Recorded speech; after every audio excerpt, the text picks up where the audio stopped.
प्रिय मित्रों नमस्कार। आप लोगों का जय प्रसाद दुबे नमा संस्कृत चैनल पर स्वागत है। मेरे प्यारे साथियों, हम आप लोगों को पढ़ा रहे हैं, एक तरफ पढ़ा रहे थे तर्क भाषा, अब एक तरफ पढ़ा रहे थे तर्क संज्ञा। तो मेरे प्यारे साथियों, यूजीसी नेट में व्याकरण भी पूछता है और मनुस्मृति, याज्ञवल्क्य स्मृति, ये सब चीज़ें पूछी जाती हैं। तो एक क्वेश्चन ये है कि पूछा जाता है कि याज्ञवल्क्य स्मृति में कुल कितने अध्याय हैं।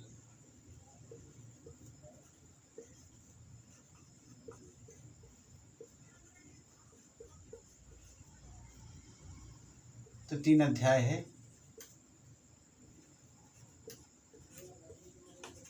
3 अध्याय है। कौन कौन? आचार अध्याय,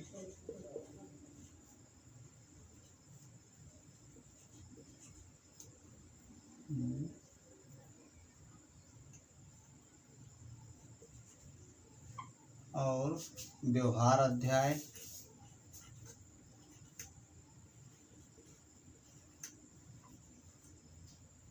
व्यवहाराध्याय, और एक अध्याय और भी है। तो 3 अध्याय हैं।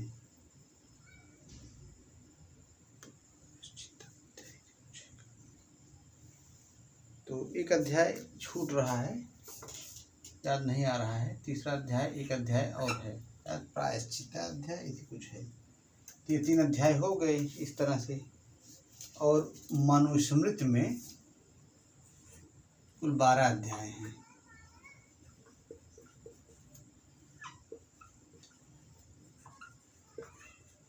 उसको हम बाद बता देंगे। ये चीज़ हो गया। तो क्वेश्चन अगर पूछेगा मनुस्मृति में कुल अध्याय संख्या कितनी है? 12 अध्याय। और ये हो गया निरुक्त में 14 अध्याय, परिशिष्ट लेकर के। निरुक्त में अध्याय संख्या कुल कितनी है? तो निरुक्त में कुछ परिशिष्ट है, वैसे निरुक्त में अध्याय संख्या 14 है। और इसमें हमें जो है प्रथम अध्याय मनुस्मृति में, दूसरा अध्याय और 7वां अध्याय जो पढ़ना है यूजीसी में, 1, 2, 7 इस तरह पढ़ना है। और आपका जो निरुक्त है, तो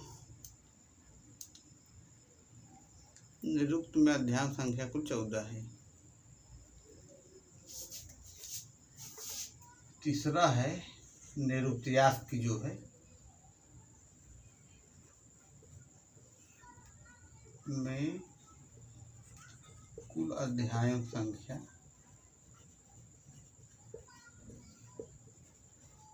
14। तो ये हो गया। और तो ये चीज़ हो गया। और दूसरा चीज़ ये है कि हम तर्कभाषा में पढ़ रहे थे प्रमेय। प्रमेयों संख्या कितनी है? 12। तो इसको हम थोड़ा बोल दे रहे हैं। प्रमेयों की संख्या कितनी है? 12 है। 12 प्रमेय ये हो जाएगा। तो इस तरह से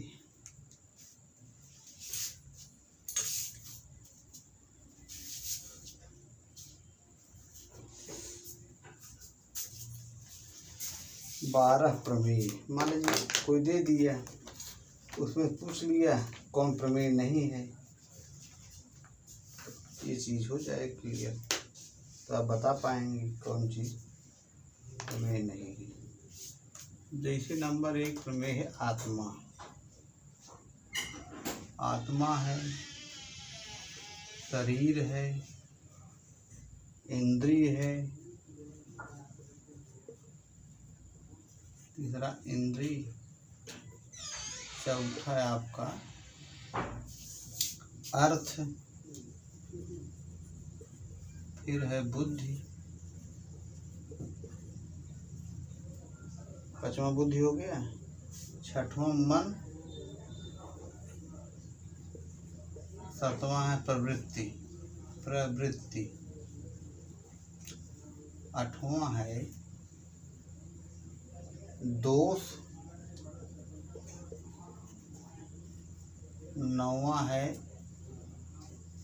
प्रीति भाव,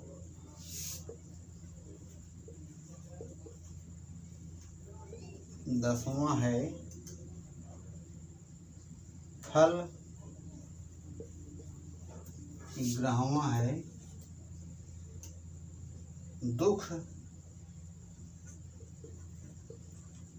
12वां है अपवर्ग। इस तरह से ये आपके 12 प्रमेय हो गए। कौन कौन? आत्मा, शरीर, इंद्रिय, अर्थ, बुद्धि, मन, प्रवृत्ति, दोष, प्रीति भाव, फल, दुख और अपवर्ग। तो कहन अपवर्ग क्या है? कहन की कैवल्य की प्राप्ति ही अपवर्ग है, मोक्ष की प्राप्ति। कहन प्रमेय क्या है? सबसे पहली बात यह है कि आपको जानना है प्रमेय। प्रमेय क्या है? कहन प्रमा का विषय प्रमेय होता है। प्रमा का विषय प्रमेय है।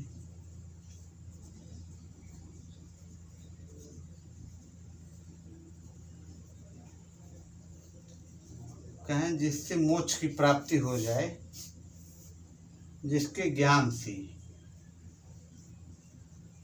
जिसके ज्ञान से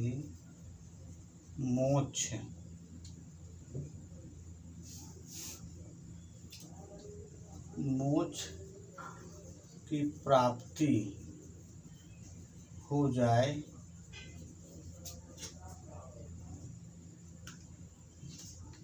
जिसके ज्ञान से मोक्ष या निःश्रेयस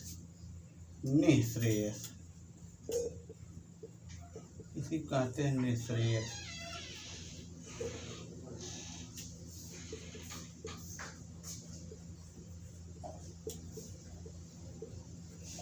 वही प्रमेय है। मेरे प्यारे साथियों, इस तरह से ये प्रमेय हो गया। जिसके ज्ञान से मोक्ष की प्राप्ति हो जाए वही प्रमेय। अब 12 प्रमेय यही है, आत्मा, शरीर, इंद्रिय, अर्थ, बुद्धि। अब अगला जो वीडियो बनाएंगे थोड़ा व्याकरण बता दे रहे हैं, तो हम प्रमेय पर ही चर्चा करेंगे सीधा। लेकिन आत्मा क्या है तो एक ठो बता दे रहे हैं कि तत् आत्मा सामान्य आत्मा, आत्मत्व जात जिसमें रहती है वही आत्मा है। अब हम सीधा आ रहे हैं व्याकरण पर, क्योंकि हम सब मिला जुला के इसमें अपना पढ़ाते रहेंगे, जो हमें जहाँ समझ में आएगा। 8-10 वीडियो इस तरह हम डालेंगे, मिक्सचर वीडियो, इसी नेट के लिए।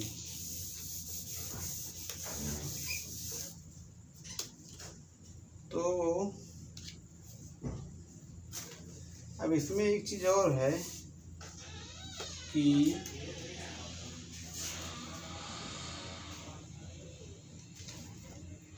व्याकरण में कहन की विभक्त प्रत्यय विभिन्न कारकों को प्रकट करने के लिए प्रातिपदिकों में जो प्रत्यय लगाए या जोड़े जाते हैं उन्हें सुप कहते हैं। सुप क्या है? सुप प्रत्यय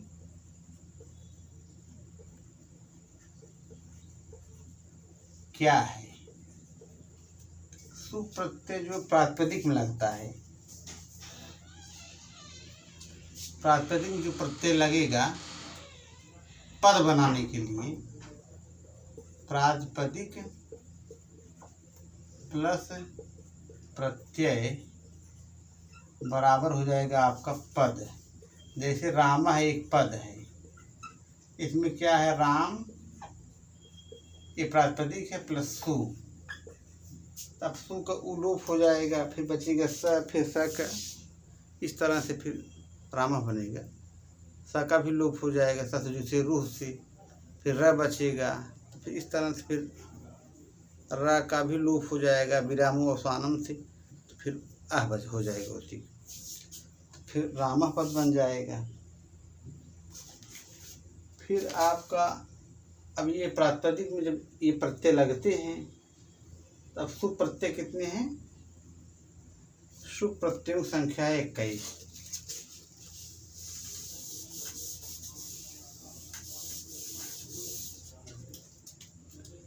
शुभ प्रत्यय संख्या कितनी है टोटल, 21। सु औ जस,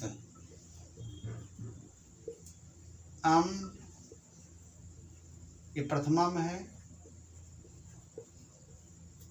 ये द्वितीय है, आउट, सस तृतीयम बनेगा आपका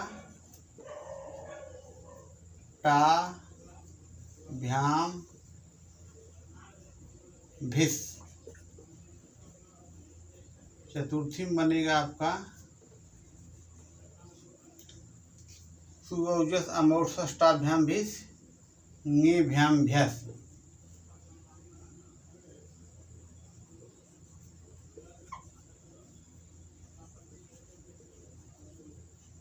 फिर है पंचमी बनेगा ङसि ङसिभ्याम भ्यस,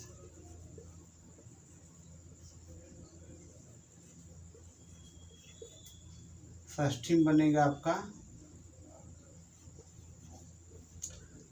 ङ सुवौजस अमौष्टाभ्याम भिस ङेभ्याम भ्यस ङसभ्याम भ्यस, ङस ओस आम, ङस ओस आम, इस तरह से बनेगा ये ङस ओस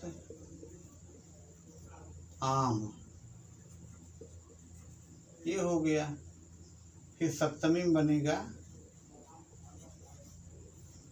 सप्तमी में बन जाएगा आपका ङी ओस शुभ, ये हो जाएगा ङी ओस शुभ।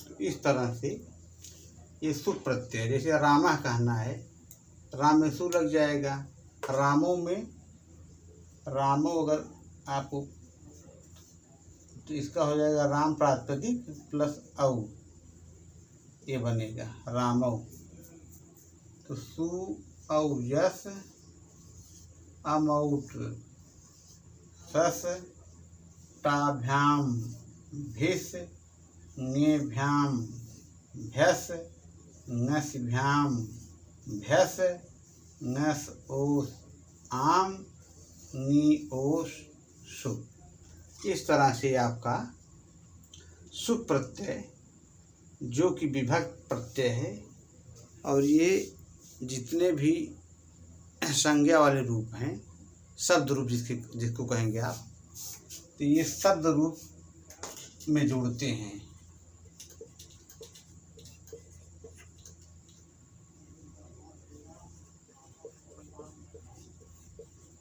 ये चीज़ है मेरे प्यारे साथियों।